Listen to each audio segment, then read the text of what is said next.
Assalamualaikum warahmatullahi wabarakatuh.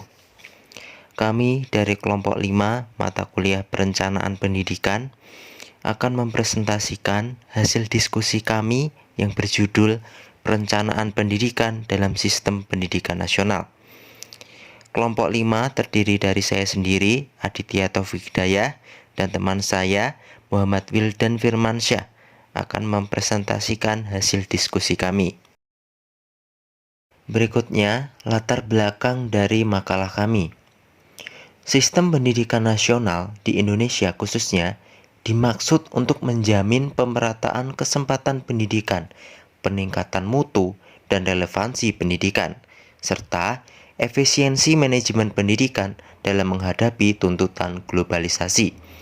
Era globalisasi yang sedang terjadi saat ini dihadapkan pada tantangan yang lebih kompleks dan persaingan sumber daya manusia yang semakin ketat, sehingga dibutuhkan sumber daya manusia yang unggul dengan menguasai ilmu pengetahuan dan teknologi.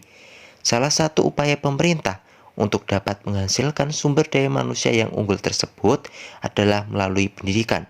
Dengan sistem pendidikan yang dirancang sedemikian rupa, diharapkan bibit-bibit dari pengelolaan pendidikan ini dapat menghasilkan sumber daya manusia yang unggul dan berkompetitif dalam dunia pendidikan maupun industri.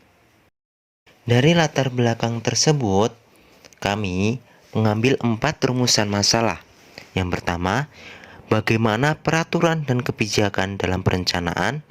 Yang kedua, bagaimana sistem pendidikan nasional di Indonesia. Yang ketiga, bagaimana perencanaan dalam sistem pendidikan nasional. Dan yang keempat, bagaimana perencanaan pendidikan dalam sistem pendidikan nasional yang efektif. Peraturan dalam perencanaan. Dalam peraturan menteri ini yang dimaksud dengan yang pertama, rencana strategis Kementerian Negara Perencanaan Pembangunan Nasional atau Badan Perencanaan Pembangunan Nasional tahun 2005 sampai 2009.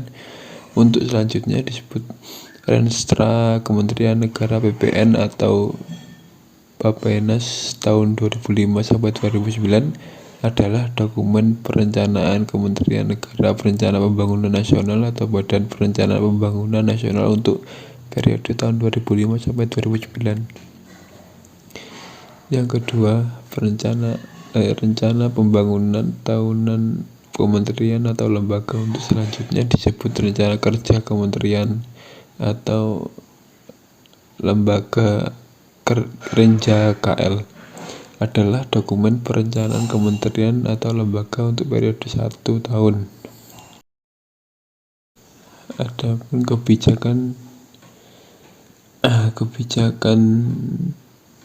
dalam Kementerian Negara PPN atau Bappenas adalah yang pertama, 1. Meningkatkan pelayanan dasar dan pembangunan perdesaan. Yang kedua, percepatan pertumbuhan yang berkualitas dengan memperkuat daya tahan ekonomi yang didukung oleh pembangunan pertanian, infrastruktur, dan energi. Yang ketiga, peningkatan upaya anti korupsi, reformasi birokrasi, serta pemantapan demokrasi dan keamanan dalam negeri.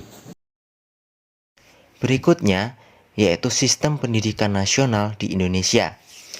Sebagian orang mungkin belum familiar mengenai sistem pendidikan yang diadopsi di Indonesia. Secara umum, ada 3 jenjang sistem pendidikan nasional atau bisa dikatakan sebagai wajib belajar 9 tahun, dimulai dari pendidikan dasar, kemudian pendidikan menengah, dan pendidikan tinggi. Setiap sistem pendidikan di Indonesia memiliki konsep yang berbeda-beda. Sekolah tersebut dikelola oleh kementerian yang berbeda berdasarkan tingkatannya.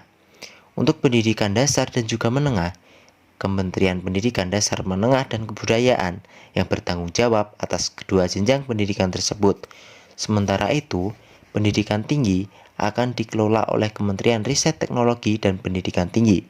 Sistem pendidikan di Indonesia dibuat untuk memberikan sikap positif, menambah pengetahuan akademis, dan juga mengasah keterampilan setiap siswa sejak dasar hingga sekolah tinggi.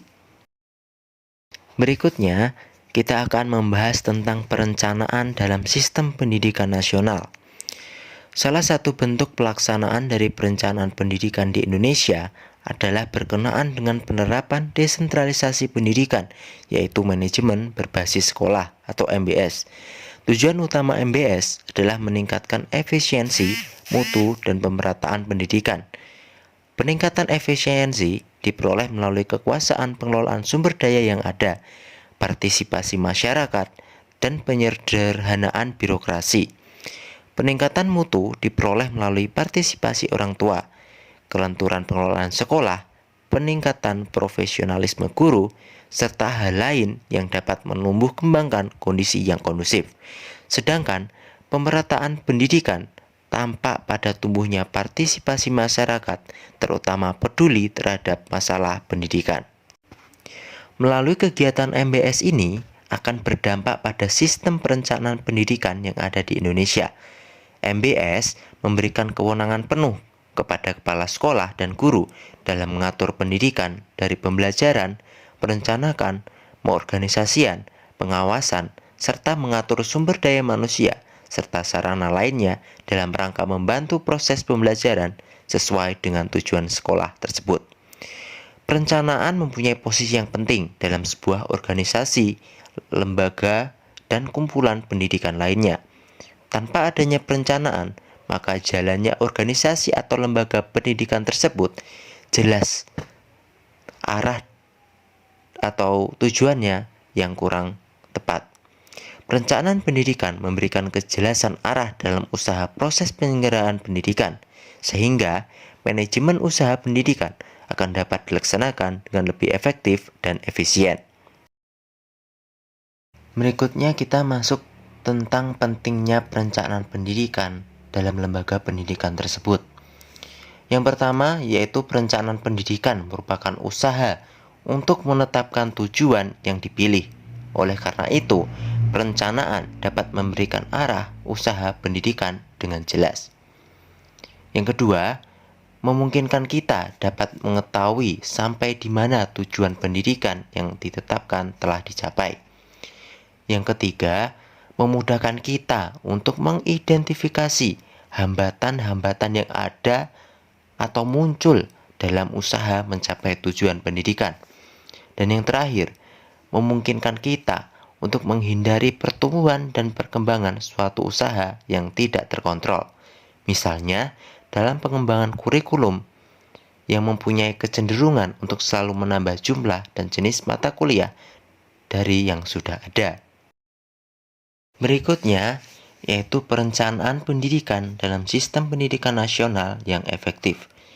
Perencanaan pendidikan menempati posisi strategis dalam keseluruhan proses pendidikan.